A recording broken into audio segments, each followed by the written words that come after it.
Imagine waking up perfectly healthy in the morning and being dead by nightfall. Not in medieval times, not in some distant land, right here in Canada, in 1918. A soldier described it like this: men would be fine at breakfast, feverish by lunch, and turning blue by dinner.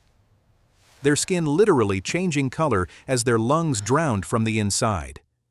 In some Canadian towns, there weren't enough coffins, there weren't enough gravediggers, there weren't enough living people to bury the dead. This is the story of the Spanish flu, and how it nearly broke Canada apart. First, why Spanish flu? Here's the irony: it almost certainly did not start in Spain. During World War I, warring nations like Britain, France, Germany, and Canada censored their press. They didn't want to report on a deadly illness-tanking military morale. But Spain was neutral. Spanish newspapers reported it freely, so the world assumed Spain was the epicenter. And the name stuck. Where did it actually come from? The leading theory today points to Kansas, USA, in early 1918, a military training camp called Camp Funston. From there, American troops shipped to Europe carried it across the Atlantic. And from Europe, it came back to Canada with a vengeance. The virus itself was H1N1 influenza, the same family as the 2009 swine flu, but catastrophically more deadly. What made it uniquely terrifying was who it killed. Normal flu kills the elderly and the very young. The Spanish flu had a chilling preference: healthy adults aged 20 to 40, young men, young mothers, the strongest people in society. Scientists now believe this happened because of a cytokine storm.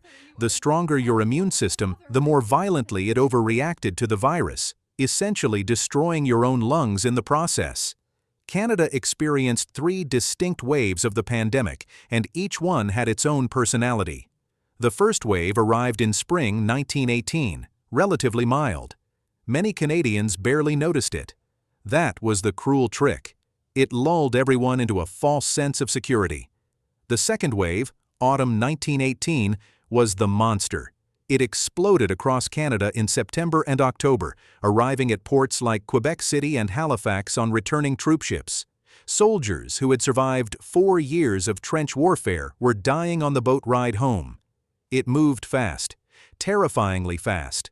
Within weeks, it had reached every province, from the crowded streets of Montreal and Toronto to tiny prairie farming towns, to remote Indigenous communities in the far north. The third wave rolled through in winter and spring of 1919, less deadly than the second, but still brutal, picking off the survivors. In total, Canada lost somewhere between 50,000 and 55,000 people to the Spanish flu. To put that in scale, Canada lost approximately 61,000 soldiers in all of World War I. The flu killed nearly as many people in months as 4 years of industrial warfare had. So what was daily life like in Canada during the peak of the pandemic? Cities shut down. In Ottawa, Toronto, Winnipeg, and Vancouver, authorities closed schools, churches, theaters, and bars. Public gatherings were banned. Some cities made mask-wearing mandatory in public. And yes, people argued about it then too. Newspapers ran headlines that oscillated between calm reassurance and barely concealed panic. 1 week, no cause for alarm. The next, hospitals overwhelmed. Hospitals were overwhelmed is actually an understatement. Medical staff were decimated by the flu themselves. Nursing students who had barely started their training were thrown onto the front lines of patient care. Churches and schools were converted into emergency wards. In some communities, there simply were no medical resources at all. In Toronto, the city hired emergency teams just to pick up the dead from people's homes. Horse-drawn wagons, and eventually trucks, moved through neighborhoods collecting bodies. And the smell. Survivors wrote about the smell. Camphor, disinfectant, and death hanging in the autumn air. One haunting detail: undertakers ran out of coffins. Families were burying loved ones in simple wooden boxes or waiting days for proper burial. In some cases, mass graves were dug. If the Spanish flu was a catastrophe for Canada broadly, it was an annihilation for many Indigenous communities. Isolated communities had little to no natural immunity to influenza. Federal government support was essentially non-existent. Medical resources never reached remote areas. And communities that had already been weakened by poverty, displacement, and disease from colonization were in no position to withstand a pandemic. In some Inuit communities in the Arctic, accessible only by ship, the mortality rate reached 60%. 60% of an entire community gone. In one particularly devastating account from northern Quebec and Labrador, entire villages were wiped out. There are records of children found alive next to the bodies of their parents, having survived for days alone before anyone arrived to help. This chapter of Canadian history is still deeply painful and remains one of the starkest examples of how catastrophe does not strike everyone equally. The pandemic also created enormous political strain. Canada was exhausted from war. Prime Minister Robert Borden was in Paris negotiating the Treaty of Versailles when the flu was at its peak. The federal government was criticized for its slow, uncoordinated response, leaving most pandemic management to the provinces, which varied wildly in their effectiveness. Quebec and Ontario clashed over resources. Western provinces felt abandoned, and returning soldiers, national heroes, were arriving home to find their families dead or dying. There was also something eerie happening socially.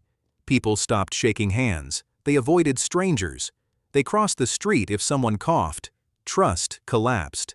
The sense of community that war had, oddly, strengthened was now fraying under the weight of invisible, random death. One thing the pandemic did accelerate: the push for public health care. The sheer incompetence of leaving health responses to chance and charity convinced many Canadians that organized, government-funded healthcare was a necessity, a debate that would eventually lead, decades later, to universal healthcare. By mid-1919, the Spanish flu had largely burned itself out. Herd immunity, the virus running out of new hosts, and possibly viral mutation all played a role. It didn't end with a vaccine or a cure, it just stopped. And then came something extraordinary: collective amnesia. Unlike World War I, which was immediately memorialized in cenotaphs, poems, monuments, and national grief, the Spanish flu was almost entirely forgotten. Historians have puzzled over this for decades. Part of the reason is that death from disease carries stigma in a way that death in battle doesn't. Soldiers were heroes. Flu victims were just sick.